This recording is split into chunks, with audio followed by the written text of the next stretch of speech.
Phone tapping కేసులో కీలక నిందితుడు ప్రభాకర్ రావు ఈ నెల 8న హైదరాబాద్ రానున్నారు. 9న సిట్ విచారణకు హాజరు కానున్నారు.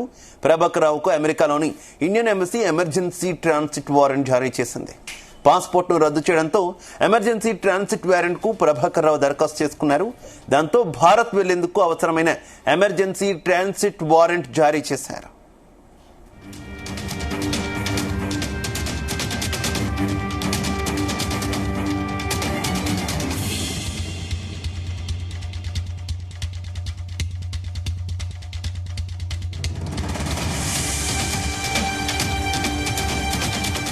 ఫోన్ ట్యాపింగ్ కేసులో కీలక నిందితుడు ప్రభాకర్ రావు ఈ నెల 8న హైదరాబాద్ రానున్నారు. 9న సిట్ విచారణకు హాజరు కానున్నారు. ప్రభాకర్ రావుకు అమెరికాలోని Indian embassy emergency transit warrant జారీ చేసింది. పాస్పోర్ట్ను రద్దు చేయడంతో ఎమర్జెన్సీ ట్రాన్సిట్ వారెంట్ కు ప్రభాకర్ రావు దరఖాస్తు చేసుకున్నారు. దాంతో భారత్ కు వెళ్లేందుకు అవసరమైన ఎమర్జెన్సీ ట్రాన్సిట్ వారెంట్ జారీ చేశారు.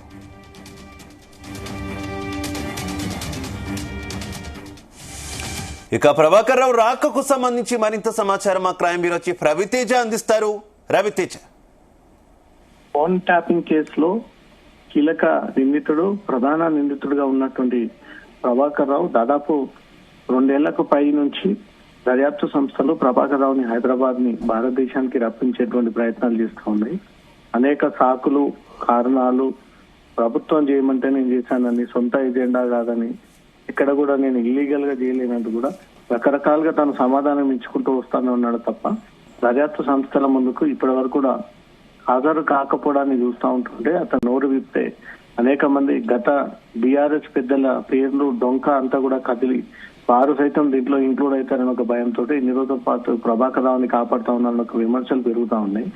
ఏదేమైనా దర్యాప్తు సంస్థలు 100% ప్రభాకర్ రావుని విచారించాల్సిందే. ప్రభాకర్ రావు విచారణ ముందు ఎదుర్కోవాల్సిందే.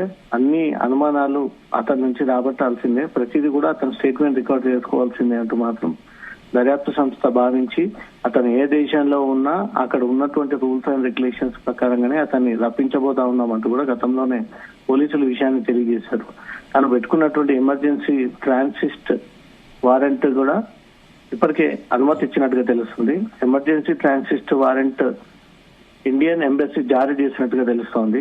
అమెరికాలోని ఇండియన్ ఎంబసీ ఈ ట్రాన్సిట్ వారెంట్ జారీ చేసింది. పాస్పోర్ట్ రద్దు చేయడంతో ఎమర్జెన్సీ ట్రాన్సిట్ వారెంట్ కి ప్రభాకర్ రావు ఈ దరఖాస్తుని స్వీకరించినటువంటి అమెరికన్ ఎంబసీ అతను తిరిగి భారతదేశానికి పంపించేందుకు ఈ వారెంట్ జారీ చేసినట్టుగా తెలుస్తుంది. పాస్పోర్ట్ రద్దు చేయడంతో ఎమర్జెన్సీ ట్రాన్సిట్ కి ప్రభాకర్ రావు దరఖాస్తు తీసుకున్నారు. సుప్రీంకోర్టు ఆదేశాలతో ఈ ట్రాన్సిట్ వారెంట్ జారీ అయింది. రేపు ఇండియాకు మాజీ చీఫ్ గా ఉన్నటువంటి ప్రభాకర్ రావు బయలుదేరనున్నాడు. ఈ నెల 8వ తేదీన హైదరాబాద్ కి చేరుకొని 9వ తేదీన సిట్ ముందు విచారణ కాబోతా ఉన్నాడు.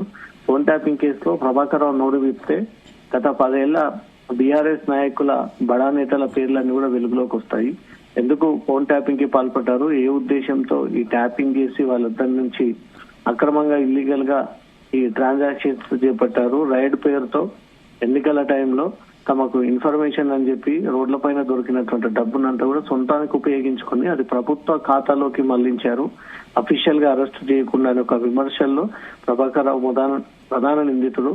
అనేక మంది అప్పటి ప్రతిపక్షంలో ఉన్నటువంటి రేవంత్ రెడ్డి సోదరులు, రేవంత్ రెడ్డి కుటుంబ సభ్యుల యొక్క ఫోన్ ట్యాపింగ్ కి పాల్పడుతూ ప్రతి మూమెంట్ ని తెలుసుకుని వీళ్ళు ఎట్టి పరిస్థితుల్లో గెలవకూడదు, వీళ్ళకి ఫైనాన్షియల్ సపోర్ట్ ఎవరున్నారనేదంతా కూడా ఫోకస్ చేసి ప్రభాకర్ రావు అండ్ టీం ఎప్పటికప్పుడు దాన్ని భగ్నం చేసి వారిని గెలుపొందకుండా తీవ్ర ఇబ్బందులకు గురి చేసినటువంటి అన్ని అంశాలపైన ప్రభాకర్ రావు హైదరాబాద్ చేరుకున్న తర్వాత సిట్ అధికారులు ఆ వివరాలన్నీ కూడా తన నుంచి రాబట్టనున్నారు. శివ, అయితే ఈ కేసులో ప్రభాకర్ రావు వాంగ్మూలం తర్వాత ఏ రకమైనటువంటి పరిణామాలు ఉండే అవకాశం ఉంది? ఇప్పటికే ప్రభాకర్ రావు వాంగ్మూలం చాలా కీలకమని చెబుతున్నారు కదా రవితేజ.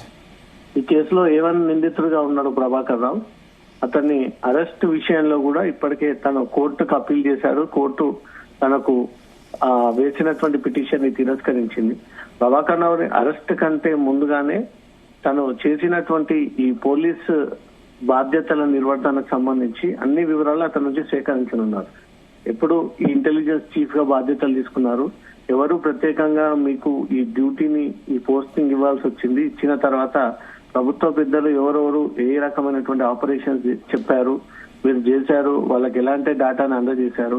ఇదంతా ప్రభుత్వం అఫీషియల్ మెషినేనా, లేదా మీ సొంత ఎజెండా కోసం, మీరు మెప్పు పొందడం కోసం, మీరు అనుకున్న మీ వర్గం అధికారులంతా కూడా అక్కడక్కడ కీలకమైనటువంటి చోట్ల ఉండడం కోసమే మీరు ఈ రకమైనటువంటి దుశ్చర్యలకు పాల్పడ్డారనే దానిపై కూడా ఇప్పటి దర్యాప్తు సంస్థలకు కొన్ని అనుమానాలు ఉన్నాయి. ఆ అనుమానాలన్నీ కూడా నివృత్తి చేసుకోవాలి.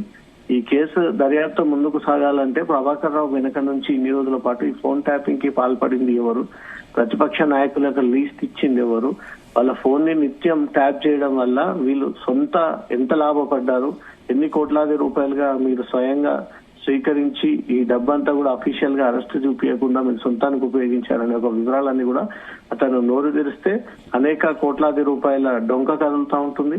బీఆర్ఎస్ నాయకుల యొక్క పేర్లన్నీ కూడా వెలుగులోకి వచ్చేటువంటి ఛాన్స్ ఉంది. శివ.